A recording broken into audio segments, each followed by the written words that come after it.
मराठा आरक्षणासंदर्भात खुलासा देताना सांगितले जात आहे, निजामाकडे आमच्या नोंदी सापडल्या, परंतु असं सांगावंसं वाटतं की निजामाकडे आपण काय 12 बलुतेदार म्हणून नोंदी लावायला गेला होतात का, असा प्रश्न देखील हाकेसर यांनी मांडला आहे। याबरोबरच येणाऱ्या विधानसभा निवडणुकांमध्ये आपली आरक्षणाची लढाई चालूच राहणार असून आपल्या मतांवर झालेले हे आमदार, खासदार, मंत्री यांना जर धडा शिकवायचा असेल तर आपणाला पहिलं मतदान ओबीसीला आणि दुसरं मतदान SC/STला असे आवाहन करून कार्यक्रमाची सांगता करण्यात आली।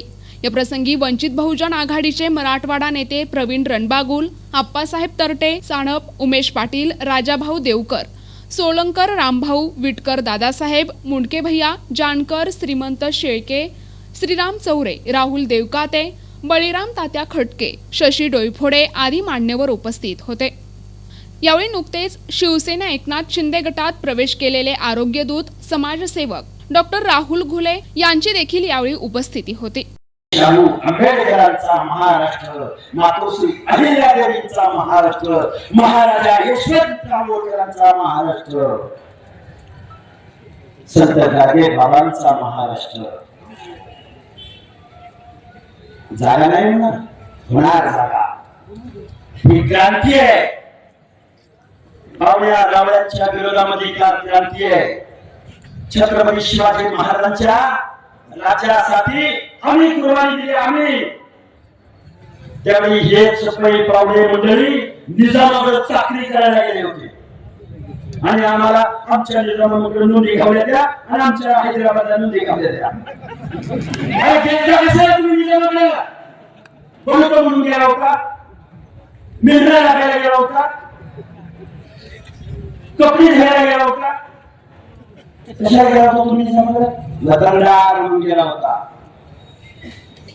तुमच्या 7 वारा नोंद घावल्यावर जमीन किती पण सांगायला गेला, किती गावाची वतन किती पण सांगायला हे बोलावं लागेल की लोकशाही लोकशाही।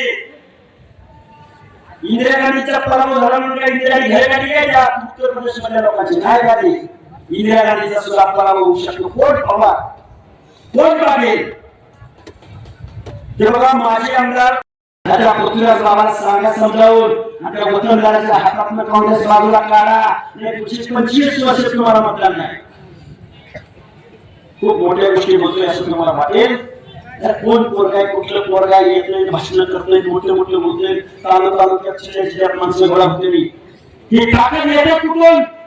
ती ताकद येते फुले शाहू आंबेडकरांच्या संविधानामधून। महाराष्ट्राचा खूप काही बोलता येण्यासारखे मी माझं मनोगत बोलतो। धन्यवाद। जय हिंद, जय भीम, जय ज्योती, जय मला। आणि पहिलं मतदान कोणाला करणार? धन्यवाद।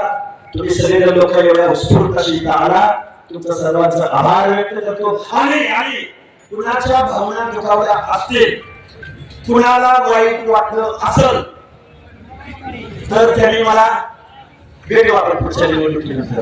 धन्यवाद। प्रतिनिधी गौस शेख, NTV न्यूज मराठी, भूम, धाराशिव।